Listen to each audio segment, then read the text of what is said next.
that bigger space was under renovation. So as soon as they finished with the renovation, he and his staff will move into same and start operating from there. So we thought that everything had been settled.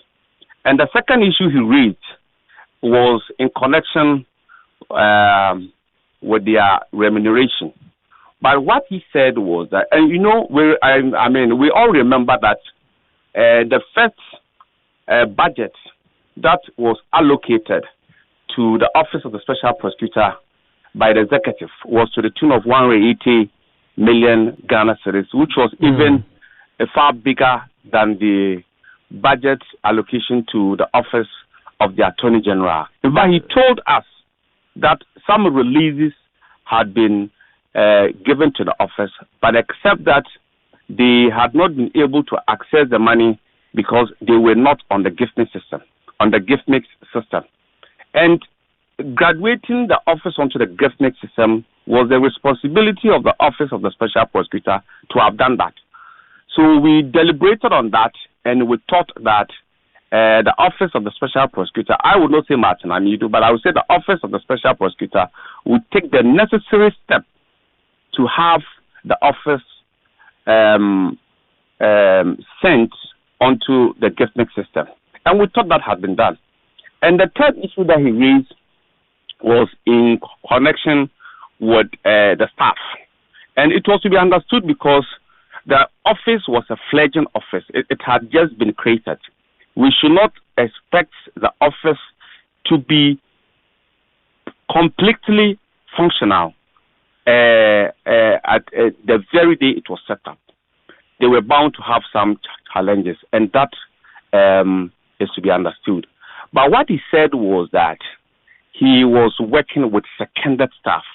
But the fact of the matter is that the law has given the Office of the Special Prosecutor mandate that any time that a seconded person or a staff is sent to the Office of the Special Prosecutor, the Special Prosecutor assumes total control over that person. It's not the previous office that the seconded staff was transferred from that assumes control over the person. And it was to be understood because recruitment had not been done yet, and he could not have worked in vacuum. He needed to have some staff in order to be able to work with. And those staff, being the seconded staff, were made available to him to enable him to work. That explains why Martin Amidu and his office were able to do some investigation and were able to send one or two matters to court for prosecution. So if Martin Amidu should say that if you read the tenor of the letter that he sent to the public, that is what I've read, that he's going through some traumatic experience, that he appears to be saying that his life is being threatened. But that letter that he has publicized, which is in the public domain now, to me, is such a vague letter that one cannot put any meaningful interpretation on it. If you are saying that you are going through traumatic experience, who is it that is giving you that traumatic experience? If you say in a nutshell that your life is being threatened, who is it that is giving you that life-threatening experience? But in any case, when he set out to investigate the Ejapa deal,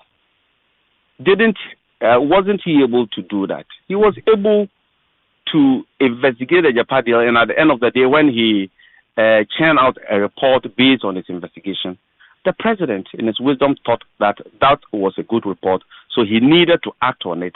And the president went ahead and acted on it. But so what is it Mr. that Amidu, is left in that his, has to be done again his, for Martin Amidu? Mr. Banda, in his resignation letter, Mr. Amidu actually accuses the president of interfering with his investigation into Ejapa by asking him to hold on and not take action for a period of time once he submitted his report to the president. Would that not be the textbook definition of interfering with his office? No, this is one-sided story. And this is one-sided story from Martin Amidu himself. And I think that we need to listen to both sides of the story in order to be able to investigate the matter and then come to a definitive conclusion. He's a legend. So you are a legend. And once you are a legend, you need to bring out further and better particulars to let listeners and readers understand that this is the point that you are making. But if you make a blanket allegation that somebody, and no mean a person, no less a person than the president, is interfering or was interfering with the investigation that you were conducting, to me, it's neither here nor there. Just like Mama Yarga said. Mama Yarga, to quote him correctly, said that probably Martin Amidu is unable to do the work. That is why he has tendered his resignation. Is that your view?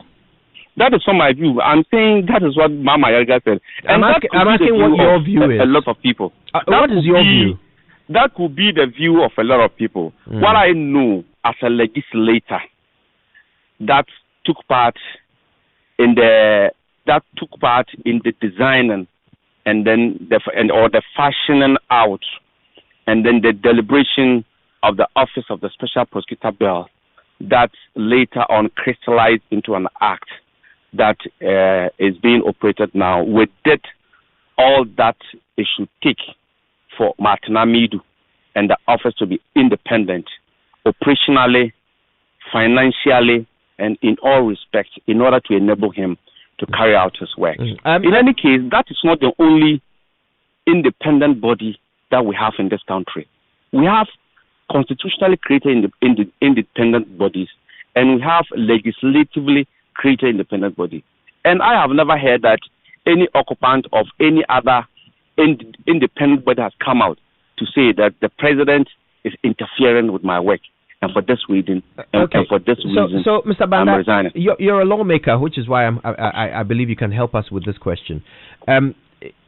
Now, you're right when you say that we have heard one side of the story from Mr. Amidu in his letter.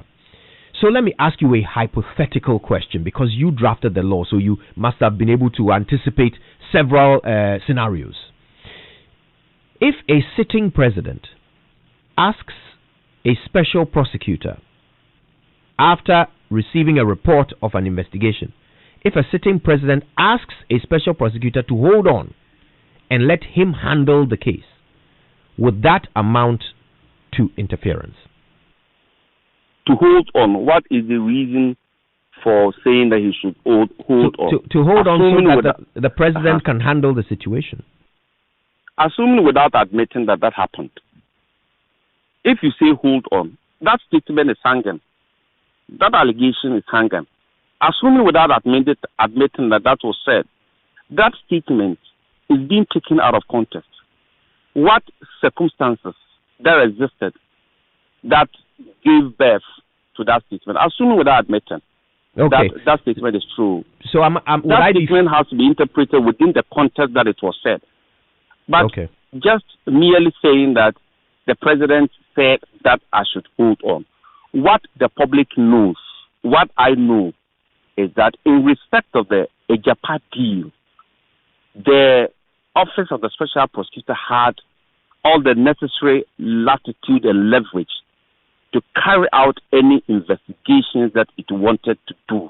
And at the end of the day, a report was generated. So based on that report, the president acted. Right. And said the Ejapa deal should be ferried back to Parliament for reconsideration. Right. That is what I know. And that is what the larger majority of the people of Ghana also know. Right. Mr. Abdallah, let's keep it hypothetical. Let's not come to the specific issue of Ejapa. Let's just get education, because you made the law.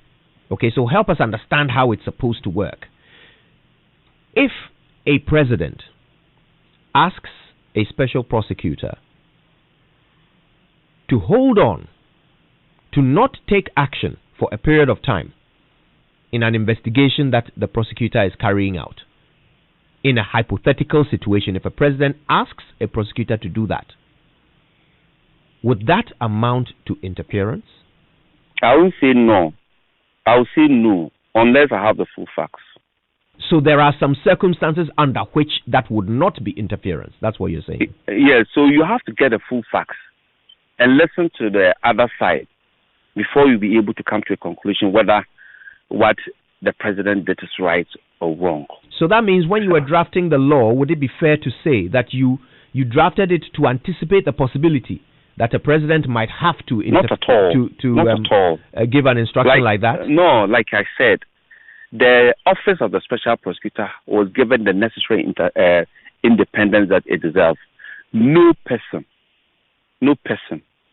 no organ of government, no authority has the power to tell the office of the special prosecutor what it should do in terms of its day-to-day activities relating to investigation. But you say there are some circumstances under which it would be right for the president to tell you what to do. No, that is not manifest in the law. That is not manifest. That is why I'm saying that.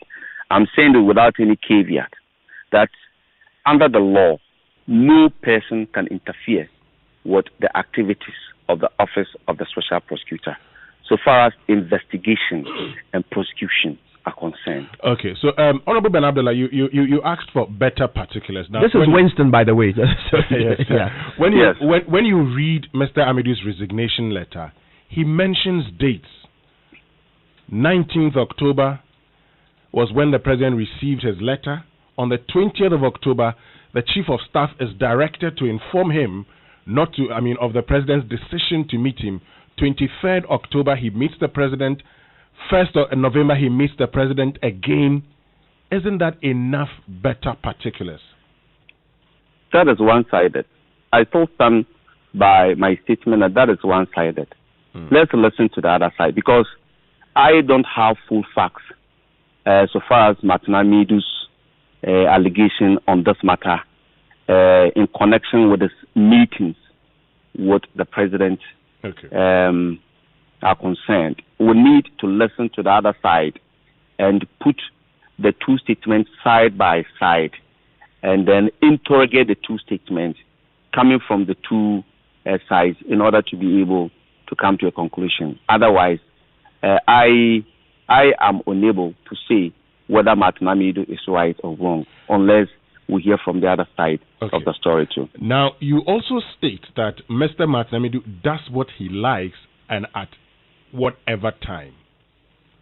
Are you questioning the character of Mr. Amidu? No, I'm not questioning anybody's character. I don't have the capacity and the locus to question his character. His character doesn't come in at all, but we are interrogating his work. That is what we are doing. Yes, but when you say he does what he likes and at whatever time, what do you mean? No, what I said was that he's a human being. So if a job or an assignment is given to somebody, and the person gets up one day and says that I can't do the work any longer, that is his personal decision. And I said this because right from the outset, when His Excellency the President gave him the appointment, there were two schools of thought. One said that given the historical antecedent of Martin Amidu, especially in connection with his relationship with our former late president, which relationship at the end of the day saw culminating in either his dismissal or resignation, Martin Amidu could not do the work. This is not my assessment, but this is an assessment that we gathered from the public at the point when he was appointed. Some said he could not do the work, and we all held a contrary view and praised him and said, "Oh, Martin Amidu could do the work," because even in his own private life, he set up upon himself to act as a citizen vigilante, to be taking matters to court on behalf of the state. And many Ghanaians, if not all Ghanaians, applauded him for that. And he took some matters to court and even won those matters on behalf of the state. And this day that I'm talking, the state is even benefiting from the fruit of his labor. So the president never made any mistake at all, at the end of the day, in his wisdom and in his discretion, when he came to a determination that Martin Amidu is the right person to be given this job. All of us praised him, and we said that he could do the work, because at the end of the day, we came to a conclusion that Martin Amidu was somebody who could not be tossed about, who could not be bullied. He was tough. And so if you came to knowledgeable, he was intelligent. So if you came to that conclusion, Honorable Ben Abdullah, yes, just 1 minute. If you came to that conclusion that Martin Amidu could not be bullied or tossed about, shouldn't that conclusion still hold under the circumstances, or is it a case of it doesn't suit you, and so it's a one-sided story? Yes, it's a one-sided story. So let's listen to the other side. Okay. Now it will be difficult for me to draw a conclusion. Okay. So you realize that all the things that I'm saying are based on facts that are within my knowledge, that facts that have come to the floor of the committee that we have interrogated.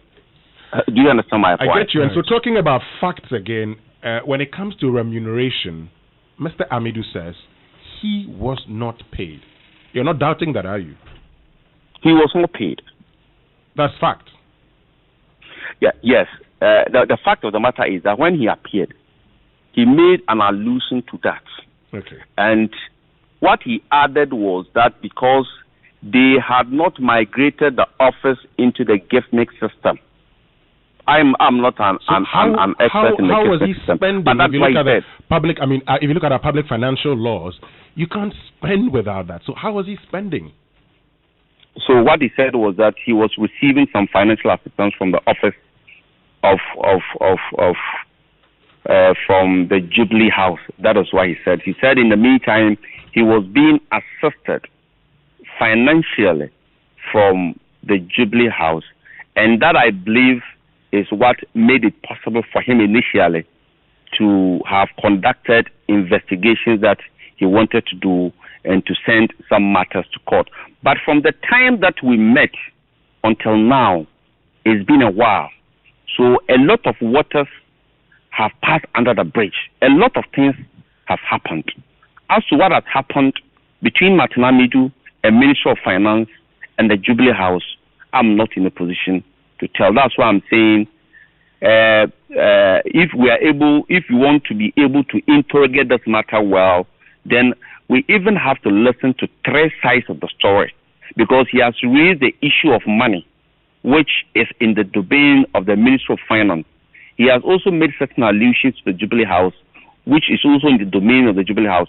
So we have to listen to Martin. I haven't listened to Martin Amidu. We need to listen to the Jubilee House, and we need also to listen to the Ministry of Finance in order to be able to come to a very fair, equitable, and definitive conclusion. Otherwise, our judgment will be one-sided and tainted. Okay, so this information you're giving us, when did he meet you? Oh, he met us when the last budget was read. That was in 2019? Yes, so 2019. That was when the last budget was read, because in respect of his finances, it is not the office of the Attorney General that deals with it. It is his own office that deals with it. So the office of the Attorney General met us separately, and then the office of the Special Prosecutor also met us separately, right. And we interrogated their budget estimates. Now, Mr. Abdullah, had other matters.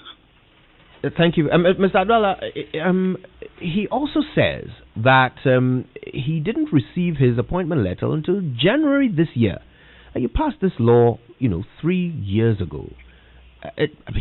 As the lawmaker, does it shock you that the person who was nominated and placed in that position did not receive his official appointment until January this year?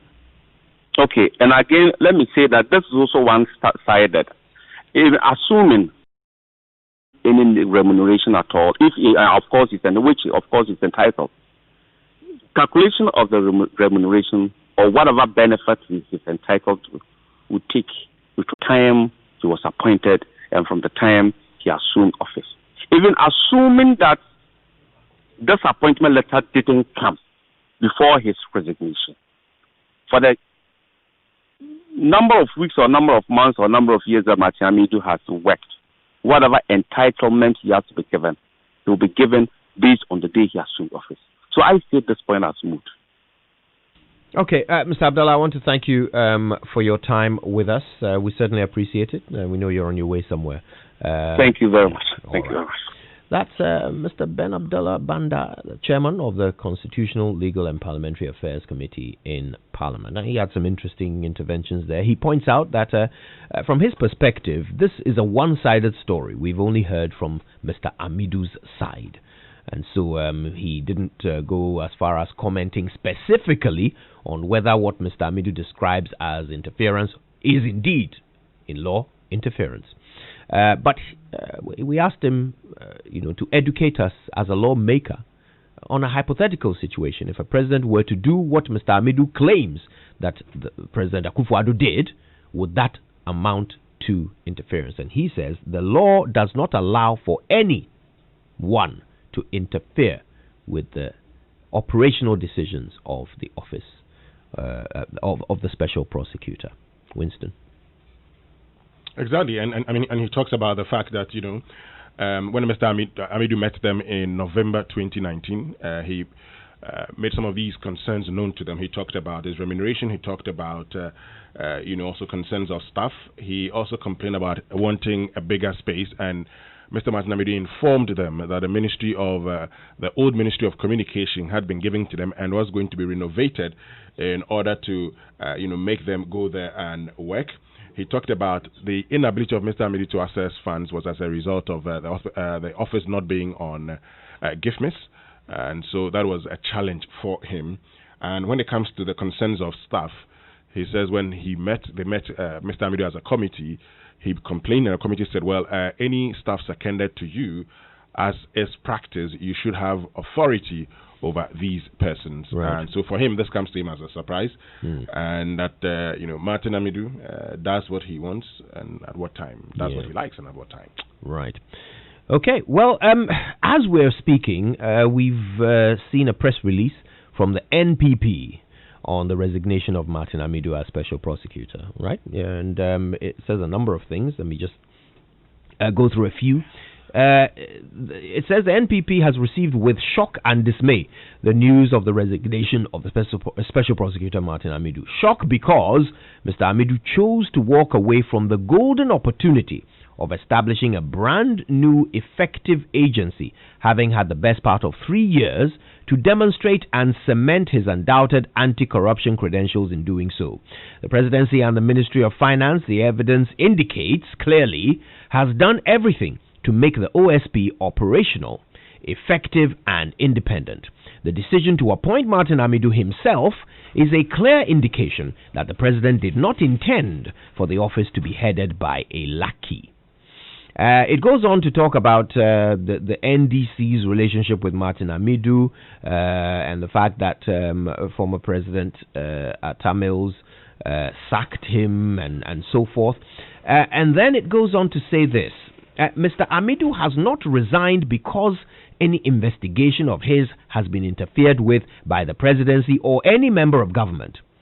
Since 2018, he has been offered all the room and support he needed by law and mandate and every money he has requested to set up an entirely new institution which comes with its own challenges and to operate the office independently and efficiently.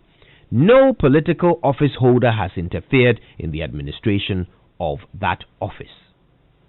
Indeed, that his actions appear to impact both the incumbent and immediate past governments vindicates the wisdom of the mandate and powers of the office which he occupied, an office hinged on independence of thought and action. It goes on to say independence cannot be infallible. Independence does not mean the actions of the office cannot be commented upon by the people, as has happened with Mr. Amidu's report on Ejapa. Also, for the OSP to work well, the principles of natural justice must be respected at all times. Mr. Amidu's letter of resignation, it would appear that he chose to resign because His Excellency the President sought to apply Audi Alteram Partem rules, Audi Alteram Partem rules to enable the Honorable Finance Minister state his case after an anti-corruption risk and corruption risk assessment report was done on Ijapa and the minister's role in it assessed and conclusions reached without giving the minister the prior opportunity to explain matters beyond the documents assessed, audi alteram partem being the rules of natural justice. In short, the very independence and authority of the office demand that its conclusions hold up to scrutiny. In this regard, much as the office has the power and right to issue the report, the recipient president also had a duty to engage the Honorable Minister of Finance, who, in his memo requested by the president in response, clearly engages very transparently on the issues raised in the report. We're at a loss as to how this can be stretched to mean interference. There is nothing said or done that stopped the special prosecutor from going ahead to undertake a full and proper investigation of Ijapa beyond the assessment done. All he had to do was continue his mandate to undertake an investigation and continue with prosecution if a prima facie case could be established. Otherwise, Mr. Amidu's apparent noble gesture of resignation may, sadly, smack of political grandstanding. Winston.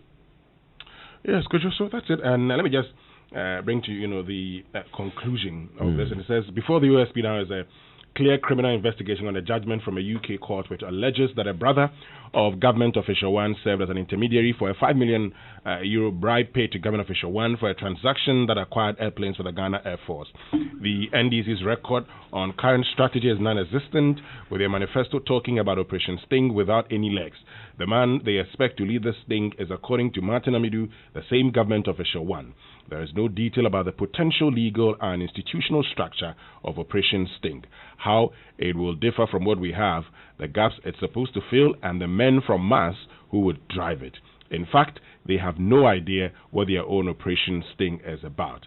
Contrast that with the MPP's record cumulatively from the era of President Kufuor, we have a major transparency, enhancing legislation or sunshine legislation and case a law being developed. Internal audit, procurement, OSP, RTI, and a reformed Companies Act, basically. Right. A bit of campaigning, if you will.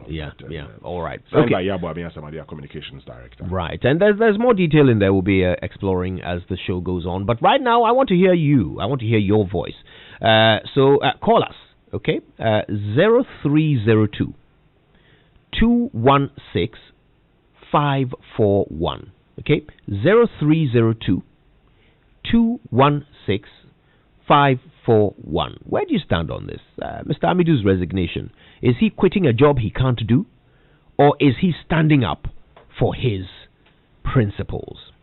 I'd love to hear your thoughts on that. But look, broadly speaking, this is a matter that is going to certainly be occupying our attention, especially as we run up to an election. And one thing is clear. The special prosecutor has a tenure that extends beyond any elected government's tenure, right? And so now that he has resigned, I think there will be an interest on the part of this president to appoint someone else quickly before the election, because we don't know how the election will go. Good morning. Who do we have on the line? Good morning, Kojo. This is Isaac James calling from Legon. Oh, my brother Isaac George. Isaac James. Isaac James. Okay. Yeah. Talk to me. What's on your mind? Okay. Kojo, I want us to take the matter in this scenario. Assuming you are my father and Winston is my uncle, and my uncle Winston came to you with a lot of complaints about me, that he have heard and seen me doing A, B, C, D. And then my father cannot condemn me immediately, but he have to call me and find out whatever my uncle have told him, whether it's true or not. So if my father go back to my uncle that, I met my son, and he explained that what you said ABC, he explained that this is why you think is like that, but it's not so. And you went to my uncle, and my uncle said he don't want to hear your report. He don't want to hear anything from you concerning what he told you about me.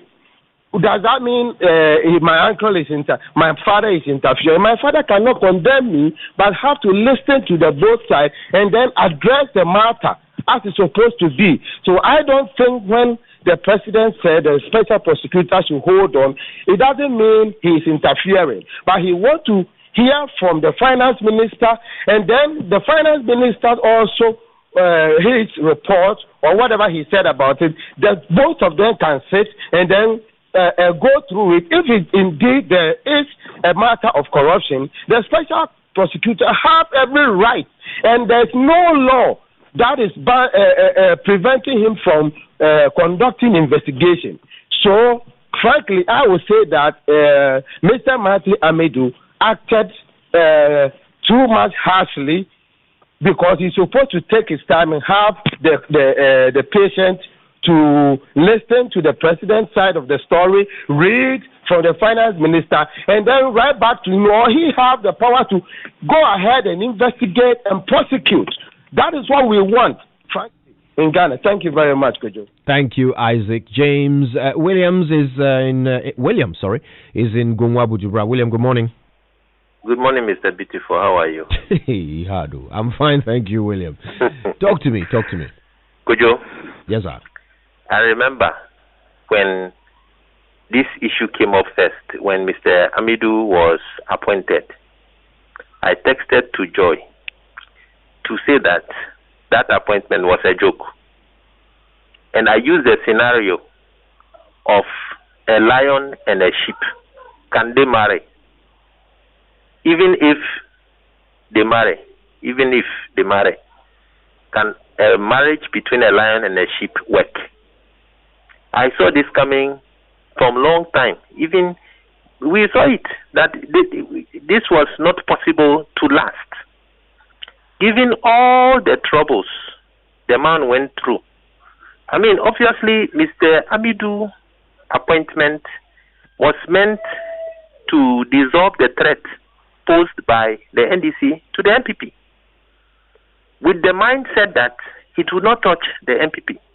But now that the sheep has decided to head the lion say no, it is time for the sheep to go. And so definitely from day one, it was not meant to work. Taxpayers' money has been wasted to joke. Thanks for sharing, William. Captain So calls us from Ablekuma. Captain, I salute. I take the salute. Good morning to all of you. It's great to hear you, sir. Yes, there is an interesting aspect of this whole thing that we should remember.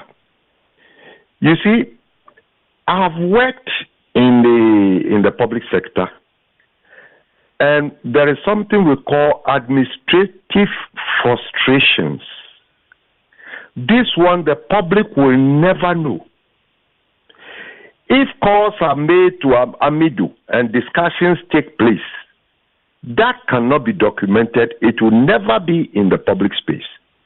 Having said that, I think that Martin Amidu erred seriously, because as far as I know, when you want to do a risk assessment, it is done before the thing is sent to Parliament, not after it has gone to Parliament.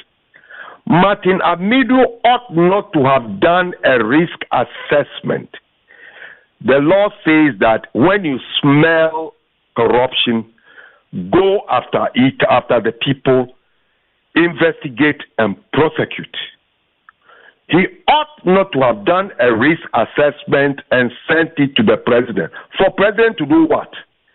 That's interesting, Captain. The conclusion of that risk assessment should have said, Mr. President, because of this, I think this matter ought to be prosecuted or investigated and prosecuted. But by sending the risk assessment to the president, he has erred. And he has not fulfilled his mandate. Your mandate is that when you even smell the thing, investigate, send to the court and prosecute. So that has brought us to where we are now. Okay. If he had not sent anything to the president and he had gone straight ahead to investigate and to prosecute, I don't think the president would have asked him to hold on. Okay, Captain, I think it's important for some education to take place. The Ejapa deal has not been completed. So they haven't floated, the deal or the company on the London Stock Exchange. It has not been completed. So it is still not too late for a risk assessment of the deal to be done. But I'm saying that he ought not to do risk assessment. He is not there to do risk assessments. Well, he is there to prevent corruption however he can. But thank you for your thoughts, Captain Sou in Ablikuma. Samuel is in Awoshi. Good morning, Samuel. Oh, I think we lost Samuel there. Hello, is that Samuel? Good morning. Is that Samuel? No, this is Kofi from Hacho. Kofi from Hacho. Good morning. Thanks for calling. Yeah, thank you very much, Kojo, and thank you for the issues that you raised this morning. I mean, as always, it is surprising, very, very shocking to hear this news. And for Abdallah, the guy we spoke to say that it is moot for Martin Amidu to raise issues of emolument and blah, blah, blah. That is a very important issue. Because if you are failing to let the guy migrate to the giftmate, when Domelevu is out now, they sacked him from office. But people will tell me that they said he should proceed on leave. He's been kicked out. His office keys were changed. He's been kicked out. Now, they are saying that he has done procurement breaches. They also set up Martin Amidu to fail because should he have touched the money, it was a trap that they sent to his office without being on the gift list. This is the same thing they would say, and they will kick him out. Therefore, to tie him down, they have to be giving him money from the Jubilee House. Sometimes, I think that we have to go beyond our individual politicking as journalists so that we scrutinize issues and come out with the facts and not the propaganda that most people would want us to see. Now, if you are a special prosecutor and your security rests in the hands of the late former president, J. John Rawlings, and not the president of Ghana, that should also raise questions. Because Ahmed Swale was killed. Manasseh Azuri Awini of Joy FM, who himself came out publicly to state that there are individuals within multimedia preventing him from doing his anti-corruption work. Therefore, he had to resign. And now working as an independent or a freelance journalist, that also raises questions that there are always government assigned in various organizations. And Martin Amidu's office is no exception, because he himself even raised the issue that people have been seconded to his office. Someone is seconded to your office on contract renewable every 2 years. Therefore, if they do not do the bidding of whoever is seconding them, what will happen? They will be fired. And he stated that they understated the amount that the corrupt Ajeni Boasing, the PPA boss who was in your studio some time back talking about a corruption in Mohammed's government, only for him himself to be appointed to engage in corruption. They understated the amount. It was 40-point-something million Ghana cedis, but they indicated only 60 million, if I'm right. And journalists are not taking up this issue as well, which is very bad. So, okay, I mean, we are taking it up. That's how come you know about it, because journalists talked about it. Anyway, thank you, Kofi, for calling. Let's go to Tema. Here's Joseph Ajeman. Hey, good morning, Joseph. Good morning, Uncle Kojo. I hope you're doing wonderful. Not bad, though. Interesting conversation today. What's your take? I thank you for bringing the lawyer on board, and I thank you for digesting this issue to the end. God bless the lawyer whom you spoke to, because he is a God-fearing person. He was saying that he hasn't gotten the other side of the story or the other part of the story, so he cannot judge. And the issue is with the Japan deal. When the president told Martin Amidu to hold on, what was the reason the president gave? To me, from onset, I realized that Martin Amidu was not able to deliver, because he came out with unreasonable reasons why the job is not being done. He needs to be resourced. He was resourced. He has been sabotaged. And I see what he's saying. So I think until we get to the other side of the story, we cannot judge for now. God bless you, Uncle. Bless you too. Thank you for calling. Thanks to all of you who have called us. Now, we're not done with this matter, not by a long shot. But our friends from Academic City University College are here. You don't want to miss what they have to say to us. Stay tuned. We're back after these. What would you do if you have the choice to do anything in life? Build your dream house. Take very